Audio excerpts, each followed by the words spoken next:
Franklin, para contextualizar nossos espectadores, como e quando surgiu esse projeto de resgatar a música brasileira e escrever essa agora tetralogia, quem foi que inventou o Brasil?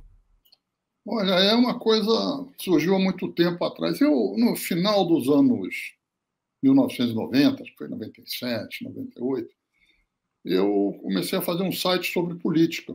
Eu fui um dos primeiros jornalistas que começou a trabalhar na internet e eu percebi a importância da internet. Ainda era uma internet inteiramente diferente da atual.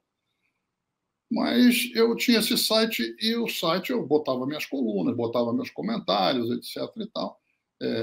E ele tinha uma aba que se chamava Som na Caixa, que era trechos de discursos feitos por personalidades da vida política brasileira, principalmente do século XX, claro, e também com algumas músicas sobre política que alguns amigos começaram a me mandar, etc. E tal. E eu fui botando as músicas que os amigos mandaram, pesquisando outras, etc. Então, o que aconteceu? Eu fui me dando conta de que tinha uma riqueza musical extraordinária sobre a vida política brasileira, entende?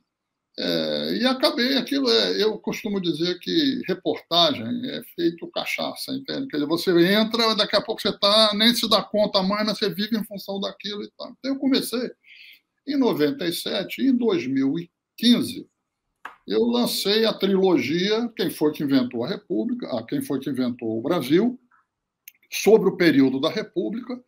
O primeiro volume vai de 1902, que é o início da indústria fonográfica no Brasil, quando começaram a ser prensados os primeiros discos no Brasil, até 64, até o golpe militar. O segundo é o período da ditadura, de 64 a 85, e o terceiro vai de 85 a 2002. Então, são 101 anos de república, contados pela música popular. E nessa pesquisa que eu fui fazendo, eu fiquei impressionado. Esses 3 livros aí, eles reúnem cerca de 1.100 músicas que foram gravadas que têm a ver sobre política, questões sociais, questões econômicas, aquilo que atingia a vida do povo, mostrando uma riqueza extraordinária de cobertura da música sobre o cotidiano da política.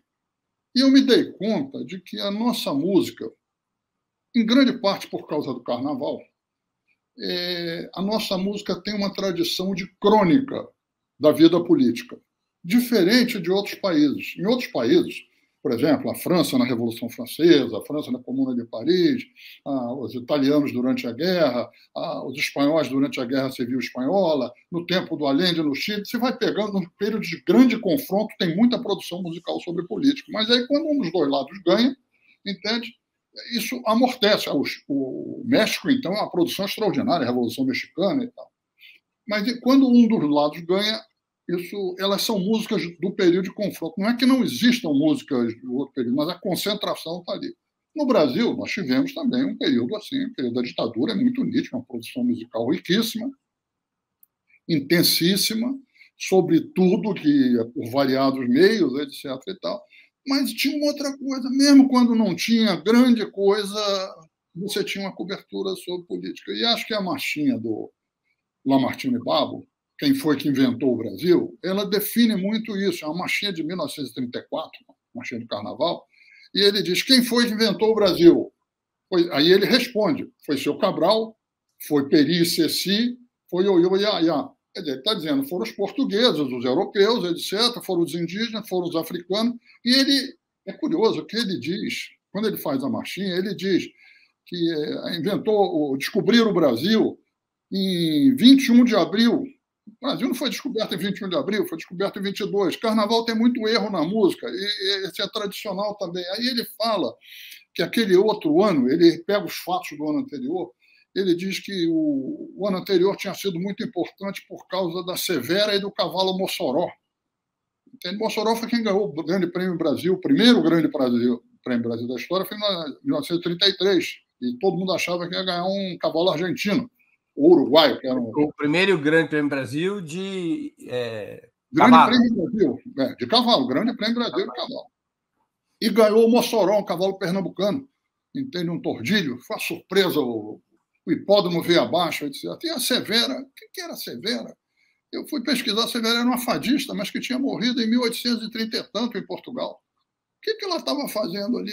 É porque no ano anterior tinha passado no Brasil o primeiro filme falado em português, uma produção portuguesa, a Fadista Severa.